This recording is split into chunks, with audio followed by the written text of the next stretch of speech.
খুঁটিহীন নীলাকাশ ভুবন মাঝে তুমি কুদরতি ইশারায় রেখেছো এই শ্যামল পৃথিবীর চিত্রখানি তুমি নিপুণ তোমার হাতে এঁকেছো।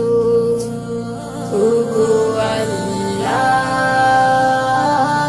শুকর তোমার আমার যে মুসলিম করেছো। ওগো আল্লাহ শুকর তোমার আমার যে